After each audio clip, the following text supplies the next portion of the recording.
Now, the rest of the story. Mary Stillwell was 16. Old enough to be dating, perhaps, and yet to Mary's father, it seemed this young man, Tommy, was becoming all too serious all too quickly. They had met at work. In the beginning, Mary would come home each day to report how Tommy had been staring at her, or standing much too close, or making forward comments. "What do you think of me?" he sometimes asked. "Do you like me?" Well, as the weeks went by, Mary did begin to like Tommy. Quite a lot, in fact. One day he got up the nerve to ask her out. They went to the theater and had a good time.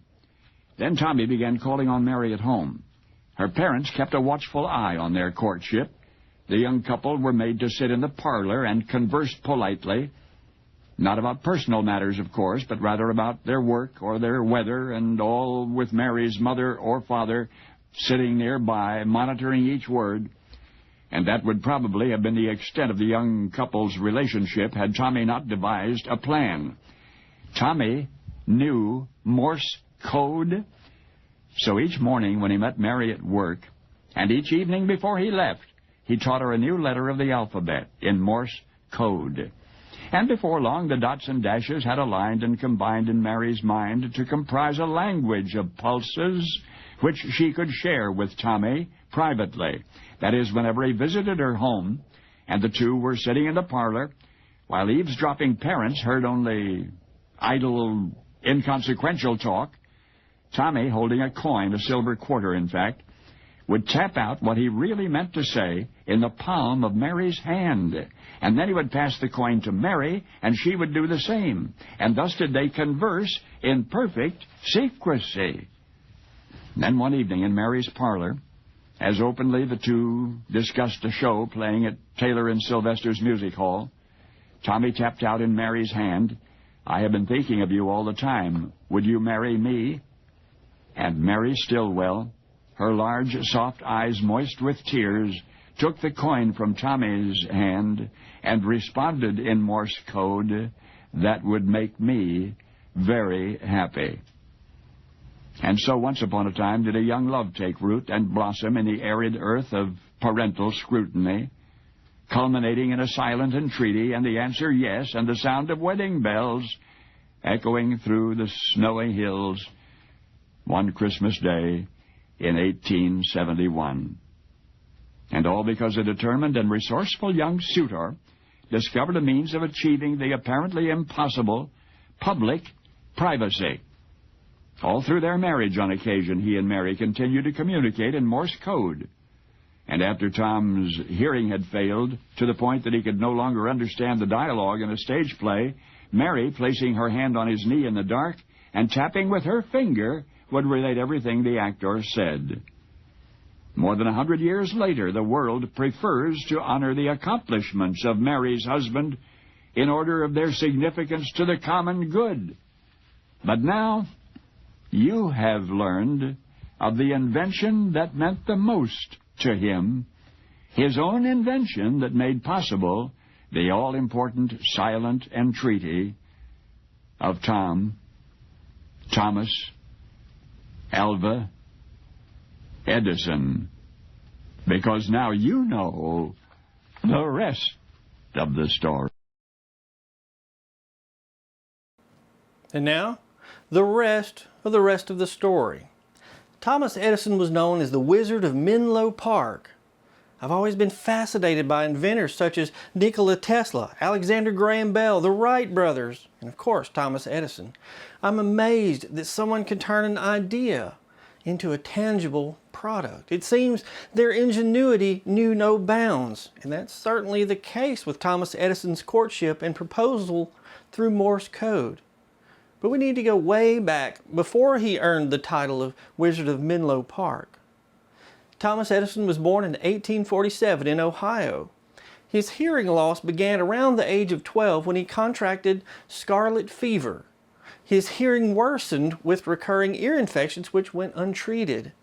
Within a short time, he lost all hearing in one ear and could barely hear out of the other. Despite his hearing loss, Thomas became a newsboy. From 1859 until 1862, he sold newspapers on trains running between Detroit and Port Huron, Michigan. This was part of the famed Grand Trunk Railroad. In 1862, something happened that changed the trajectory of Thomas's life. 15-year-old Thomas was on the station platform at Mount Clemens Depot when he saw a 3-year-old boy, Jimmy McKenzie, on the railroad tracks. A train was coming. Thomas made a split-second decision. He broke and ran as fast as he could, snatched up little Jimmy just before the train arrived. Had he been a second or two later, the train would certainly have killed the child. Thomas was the hero of Mount Clemens that day and became a lifelong friend of little Jimmy's father, James Urquhart McKenzie. Now, James McKenzie was the station master and telegraph operator at Mount Clemens. Out of gratitude for saving his son, James taught Thomas to be a telegrapher, which is where Thomas Edison learned Morse code. Now, Thomas was always interested in experiments, but learning telegraphy sparked young Thomas's interest in electric circuitry. At the time, a telegraph could only send or receive a single message one at a time. Many years later, Thomas Edison patented an invention which allowed 2 messages to be sent or received by the telegraph simultaneously.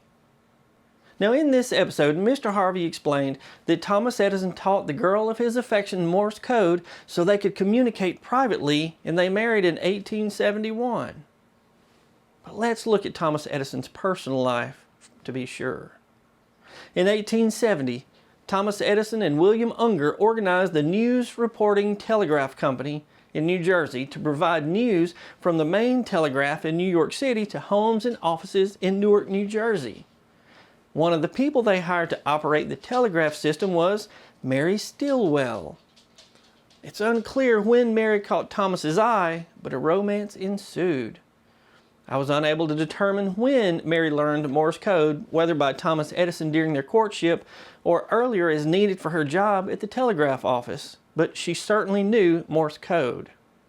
Because of his hearing loss, their communicating by tapping out Morse code makes perfect sense, perfectly logical. On December 25th, 1871, 24-year-old Thomas Edison married 16-year-old Mary Stilwell. Thomas and Mary had 3 children. The first 2 children were nicknamed Dot and Dash. Now, that would normally be the end of our story. But if we dig just a little bit deeper, the story changes. You see, in the early 1880s, Mary's health began to deteriorate. On August 9, 1884, 29-year-old Mary Edison died of what doctors called congestion of the brain. Now, modern doctors would classify her cause of death as either a stroke or cerebral hemorrhage. In the following year, Thomas was at the home of fellow inventor Ezra Gilliland in Boston, where he met inventor and farm equipment company owner Lewis Miller. He also met Lewis Miller's 20-year-old daughter, Mina Miller. It's spelled M-I-N-A, but all of my sources say that it's pronounced Mina. According to the National Park Service and Smithsonian Magazine, it was Mina and not Mary whom Thomas flirted with in Morse code in front of her family. These sources claim it was Mina whom Thomas asked to marry in Morse code, to which she simply tapped back, yes. Now, Morse code consists of dots and dashes. It's important to understand that Thomas was not hearing the taps, but he could feel them and see the movements.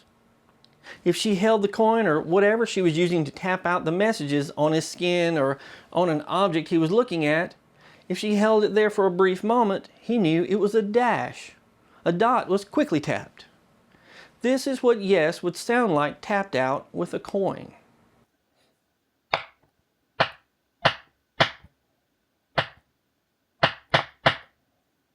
This is what it looked like to Thomas.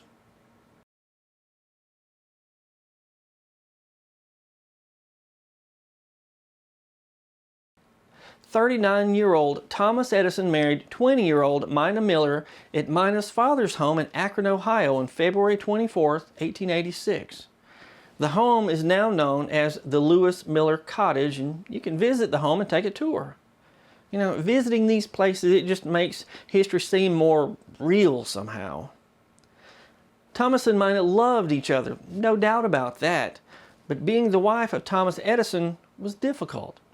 Thomas was already famously known as the Wizard of Menlo Park, and upon their marriage, Mina became a celebrity as well. While on their honeymoon in Florida, Mina wrote to her mother, "People stare at us so." It made her uncomfortable. Being around people of notoriety was nothing new to Mina, but this was a whole different level. Mina was put in charge of hosting duties of notable guests, which often included Henry Ford and even the King of Siam. Thomas got so wrapped up in his laboratory that he often forgot birthdays, anniversaries, and even his own meals. Mina became the stepmother to Thomas's 3 children. She was closer in age to her stepchildren than to her husband. That must have been strange. 13-year-old Marion, whom everyone called Dot, referred to Mina as the Ohio girl. Dot said, "The Ohio girl was too young to be a mother to me, but too old to be a chum."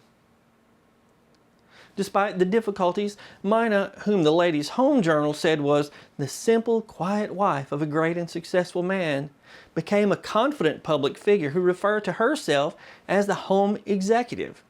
You see, she had a staff which regularly included a waitress, a cook, a maid, gardeners, a chauffeur, and a laundress. Notice I said she had a staff. Upon their marriage, Thomas bought Mina a home they called Glenmont as a wedding present. When I say a wedding present, I mean the house was legally hers. Thomas and Mina fixed the deed that way so they wouldn't lose their home if he was ever forced to file bankruptcy. Of course, that never happened. In addition to Thomas's 3 children with his first wife, Mary, Thomas and Mina had 3 children as well. Madeline, they called her Toots, Charles, and Ted. On October 18, 1931, 84-year-old Thomas Alva Edison died from complications of diabetes and was buried behind Glenmont. You can visit the home and pay your respects to the Wizard of Menlo Park while you're there. 4 years after his death, Mina married Edward Everett Hughes, took his last name. They lived together at Glenmont until his death in 1940, but he was buried in a cemetery in Franklin, Pennsylvania. Upon his death, Mina reverted back to being Mina Edison. On August 24, 1947, 82-year-old Mina died at Glenmont and was buried next to Thomas Edison in what is now Thomas Edison National Historical Park. But just think for a moment. Had 15-year-old Thomas Edison not acted selflessly, had he not saved the life of 3-year-old Jimmy McKenzie, our world would be vastly different. He might not have learned Morse code. He might not have married Mary or Mina. More importantly, he might not have become interested in electrical circuitry. Our world would certainly be dimmer, don't you think?